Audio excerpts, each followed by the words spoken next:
Hello friends, welcome to my channel Ajay's legal academy. Friends, आज हम बात करने वाले हैं एक बहुत ही इंपॉर्टेंट टॉपिक के बारे में जो कि है अटेस्टेशन ऑफ इंस्ट्रूमेंट्स और deeds under the transfer of property act 1882। सो दोस्तों, इस टॉपिक में हम बात करने वाले हैं प्रोविजन के बारे में कि कौन सा प्रोविजन है ट्रांसफर ऑफ प्रॉपर्टी एक्ट का जो डिफाइन करता है अटेस्टेड को, टर्म को। हम बात करेंगे कि क्या क्या रिक्वायरमेंट्स होती हैं ट्रांसफर ऑफ इमूवेबल प्रॉपर्टी के लिए, क्या सब केसेस में वो रिक्वायरमेंट्स होती हैं या सिर्फ किसी कुछ एक डीड्स के बारे में वो रिक्वायरमेंट्स होती हैं। हम बात करने वाले हैं दोस्तों मीनिंग ऑफ अटेस्टेशन के बारे में। हम बात करेंगे पर्पस ऑफ अटेस्टेशन क्या होता है, क्यों अटेस्टेशन करना जरूरी होता है या कराया जाता है। हम बात करेंगे बेयर प्रोविजन के बारे में। हम देखेंगे कि लॉ कैसे डिफाइन करता है वर्ड अटेस्टेड को और उसका मतलब क्या होता है, क्या क्या रिक्वायरमेंट्स होती हैं एक वैलिड अटेस्टेशन के लिए जो कि सेक्शन 3 में दिया गया है। फिर हम बात करने वाले हैं दोस्तों कि क्या-क्या एसेंशियल्स हैं फॉर ए वैलिड अटेस्टेशन। कुछ केसेस हम डिस्कस करेंगे इसके रिगार्डिंग और हम बात करने वाले हैं दोस्तों इस अटेस्टेशन के प्रोसीजर के बारे में। तो चलिए दोस्तों शुरू करते हैं। दोस्तों, section 3 of the transfer of property act defines the term attested, जो कि हमें बताता है कि एक पर्टिकुलर डॉक्यूमेंट या डीड को अटेस्ट करने के लिए क्या-क्या रिक्वायरमेंट्स होती हैं, उसको कैसे वैलिडली टेस्ट किया जाता है, कितने विटनेसेस की जरूरत होती है और उसका प्रोसीजर क्या है। अब इसमें मैंने जो टर्म यूज किया है दोस्तों, इंस्ट्रूमेंट। ये टर्म इंस्ट्रूमेंट क्या है? देखिए, सेक्शन 3 में ही इंस्ट्रूमेंट को भी डिफाइन किया गया है ट्रांसफर ऑफ प्रॉपर्टी एक्ट के, जो कि कहता है कि all non testamentary documents are instrument for the purpose of this particular law, transfer of property act. तो जब हम इंस्ट्रूमेंट की बात कर रहे हैं तो उसका मतलब है एक ऐसा इंस्ट्रूमेंट, एक ऐसी डीड जो कि एक विल नहीं है, जो कि एक टेस्टामेंट नहीं है। So section 3 instrument word covers all non-testamentary deeds और documents और instruments। अब आइए बात कर लेते हैं कि क्या-क्या रिक्वायरमेंट्स होती हैं कि मूल प्रॉपर्टी के ट्रांसफर के लिए। जनरली ये रिक्वायरमेंट्स होती हैं क्योंकि मान लीजिए अगर प्रॉपर्टी की वैल्यू 100 रुपीज से ज्यादा है, 100 या 100 रुपीज से ज्यादा है और आपको उसका सेल करना है, तो उसके लिए आपको कुछ रिक्वायरमेंट्स फुलफिल करनी होती है, जो मैंने अपनी लास्ट वीडियोस में भी डिस्कस किया है।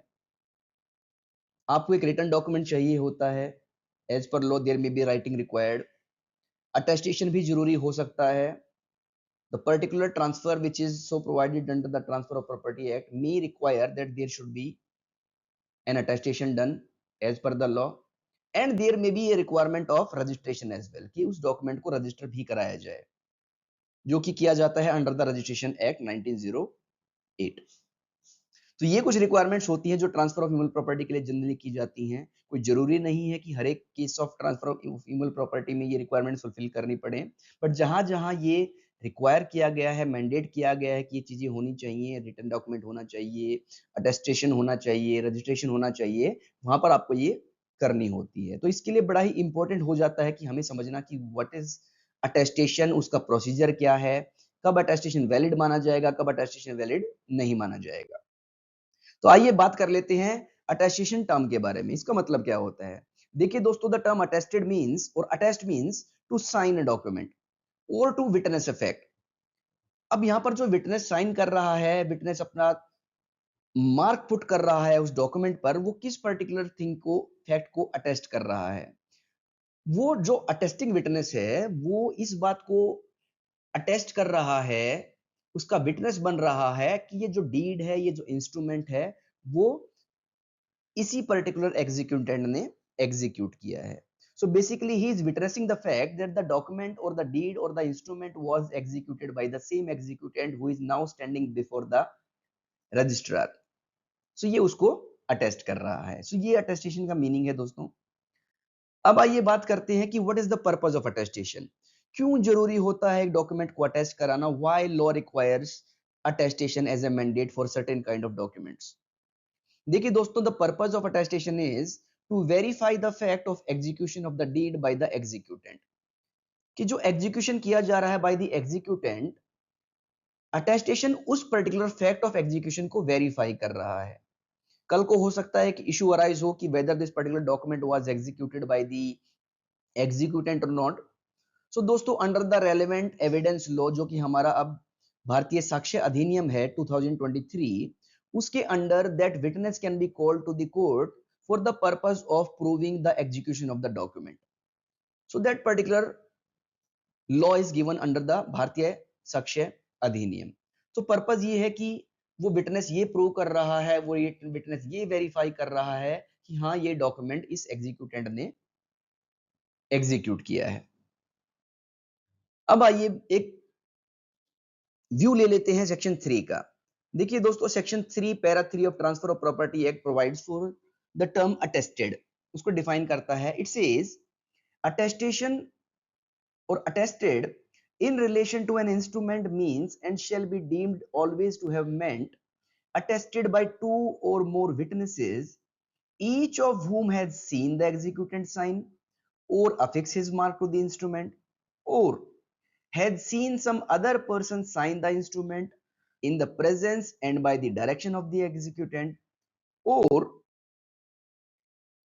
has received from the executant a personal acknowledgement of his signature or mark or of the signature of such other person, and each of whom has signed the instrument in the presence of the executant. But it shall not be necessary that more than one such witnesses shall have been present at the same time, and no particular form of attestation shall be necessary. तो friends ये section 3 है, para 3 में attested को define करता है। इसमें requirements दी गई हैं, कितने विटनेसेस होने चाहिए, what are the modes of attestation. Basically ये दो मोड्स की बात करता है जो हम आगे आने वाले स्लाइड्स में डिस्कस करने वाले हैं। और ये बात करता है कि क्या क्या और चीजें साथ में जरूरी होती हैं, कि कोई पर्टिकुलर फॉर्म जरूरी है या नहीं जरूरी है, उसके बारे में भी सेक्शन 3 पैरा 3 बात करता है। आइए आगे बढ़ते हैं और जानते हैं कि what are the essentials for a valid attestation. देखिए दोस्तों as per section 3 there should be at least 2 witnesses. कम से कम 2 विटनेसेस होने चाहिए एक डॉक्यूमेंट को, एक डीड को अटेस्ट करने के लिए। 2 से ज्यादा हो सकते हैं बट 2 से कम नहीं होने चाहिए। Second requirement is that these two witnesses has either seen the executant signing the document or putting his mark, or they have seen the agent of the executant signing that particular deed at the directions of the executant।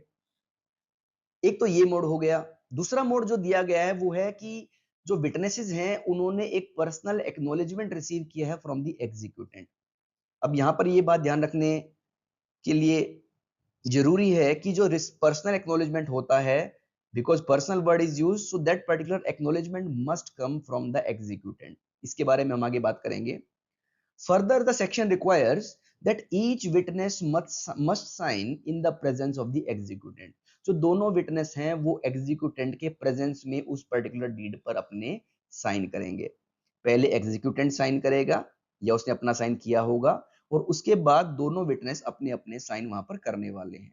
But क्या ये जरूरी है कि दोनों witness एक साथ sign करें? नहीं दोस्तों, ऐसा जरूरी नहीं है। जरूरी सिर्फ ये है कि दोनों विटनेस ने एग्जीक्यूटेंट की प्रेजेंस में साइन किया है, लेकिन ये जरूरी नहीं है कि दोनों विटनेस एक साथ मौजूद हैं और दोनों उसकी प्रेजेंस में साइन कर रहे हैं। हो सकता है एक विटनेस ने आज साइन किया हो सकता है एक विटनेस उसे कल साइन करे, लेकिन जब ये दोनों विटनेस उसे साइन कर रहे हैं, the executant must be present, उसकी प्रेजेंस में वो साइन करें या अपना मार्क पुट करें उस डॉक्यूमेंट पर। ये बहुत जरूरी है। As far as form is concerned, कोई भी पर्टिकुलर फॉर्म रिक्वायर्ड नहीं है, कोई फॉर्मेट रिक्वायर्ड नहीं है एक पर्टिकुलर अटेस्टेशन के लिए। तो ये दोस्तों इसके एसेंशियल्स हैं, इनको आगे हम डिस्कस करेंगे। अब आइए बात कर लेते हैं प्रोसीजर जो हमने अभी बात किया। तो सेक्शन 3 रिक्वायर करता है कि पहली बात की जो विटनेसेस हैं उन्होंने या तो एग्जीक्यूटेंट को साइन करते हुए देखा हो या अपना मार्क लगाते हुए देखा हो उस डीड पे, या उसके एजेंट ने उस पर साइन किया है या मार्क लगाया है। मार्क मतलब थंब इंप्रेशन लगाया है। हो सकता है वो पर्सन इलिटरेट हो, उसे साइन करना ना आता हो, लिखना ना आता हो, so he can put his thumb impression. Secondly दूसरा अदर जो मोड है वो क्या है कि हो सकता है एग्जीक्यूटेड ने उस डॉक्यूमेंट को पहले ही साइन करके रखा हो, बट वो फिर क्या कर रहा है, he is giving a personal acknowledgement to those two witnesses that yes this document bears my signature, मैंने इसे एग्जीक्यूट किया है, and then in that case those two witness may sign that particular document for the purpose of valid attestation. So जब ये witnesses ने देखा कि executed ने उसे साइन किया है और they have received personal acknowledgement, उसके बाद each witness must put his sign on the document in the presence of the executant. ये बहुत जरूरी है। अगर विटनेस ने प्रेजेंस में साइन नहीं किया एग्जीक्यूटेंट के तो अटेस्टेशन वैलिड नहीं माना जाएगा। सेकेंडली, ये जरूरी नहीं है कि दोनों विटनेस एक साथ मौजूद हों, अलग अलग टाइम पे वो कर सकते हैं, provided executant is present there. अब बात कर लेते हैं दोस्तों कि पर्सनल एक्नॉलेजमेंट का जो मोड हमारे लॉ में अलाउ किया गया है, उसके लिए एक चीज बहुत ही जरूरी मैंडेटरी हो जाती है, वो ये है कि जो पर्सनल एक्नॉलेजमेंट है that must come from the executant only and not from other person. तो पर्सनल एक्नॉलेजमेंट का जो मोड दिया गया है वो रिक्वायर करता है कि जो पर्सनल एक्नॉलेजमेंट आ रही है, जो एडमिशन आ रहा है कि ये डॉक्यूमेंट एग्जीक्यूट किया गया है by the executant, that must come from the executant and not from any other person. इस पर एक लीडिंग केस है दोस्तों, प्रीवी काउंसिल का बड़ा ही इंपॉर्टेंट डिसीजन है जो लीडिंग लॉ समझा जाता है इस पॉइंट पर, that is Rai Ganga Prasad versus Ishri Prasad Singh. 1918 का जजमेंट है प्रीवी काउंसिल का।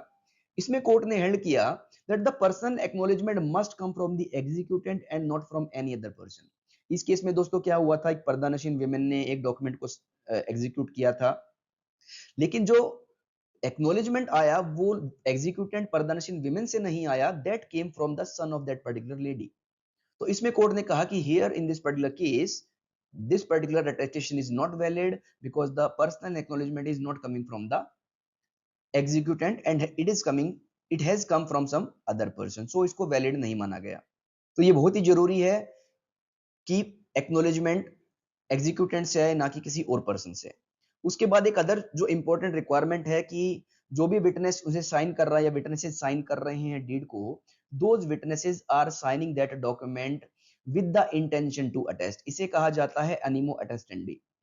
सो जो दो विटनेसेस साइन कर रहे हैं उस डॉक्यूमेंट को एज अटेस्टिंग विटनेसेस, उनके माइंड में ये क्लैरिटी रहनी चाहिए that they are attesting to the fact that this document is being attested being executed was executed by the executant and they are now the attesting witness to that particular fact. Simply एक person ने एक document को sign किया in the capacity of scribe, in the capacity of registering authority, in the capacity of identifier without an intention to attest, उसको एक valid attestation नहीं माना जाएगा। तो जो भी पर्सन अटेस्टिंग विटनेस की तरह साइन कर रहा है, he must have this intention that he is attesting that document as an attesting witness. इस पर भी एक लीडिंग केस है, M L Abdul Jabbar Sahib versus H Venkata Shastri, AIR 1969, Supreme Court 1147। In this particular case, court said that for the valid attestation, the witnesses must sign the document with the intention to attest. That means there should be animo attestendi. Animus होना चाहिए attest करने का। और court ने further कहा कि अगर मान लीजिए कोई इंडिविजुअल साइन कर रहा है for any other purpose like he is identifying the executant और he is the registering authority और he is a scribe, then in that case that particular attestation can not be considered as a valid attestation. उस attestation को valid नहीं माना जाएगा। तो ये भी बहुत जरूरी है कि जो डॉक्यूमेंट साइन किया जा रहा है बाय द अटेस्टिंग विटनेसेस, वो अटेस्टिंग विटनेसेस उसे एनिमो अटेस्टेंडी के साथ साइन कर रहे हैं, उनकी एक इंटेंशन है उस डॉक्यूमेंट को अटेस्ट करने की और उन्हें पता है कि they are bearing witness to the fact that this document is being was attested by the executant। तो यही सब आज के लिए था दोस्तों। आगे हम बात करने वाले हैं अगले वीडियो में about certain other things with regard to attestation, जैसे कि अटेस्टेशन कौन कर सकता है, कौन अटेस्टेशन नहीं कर सकता है, और how an attestation is to be done by a pardanashin women, and we will also talk about that whether it is required to get the attestation done for all the deeds or not। so तब तक के लिए thank you दोस्तों, अपना ध्यान रखिएगा, शुक्रिया।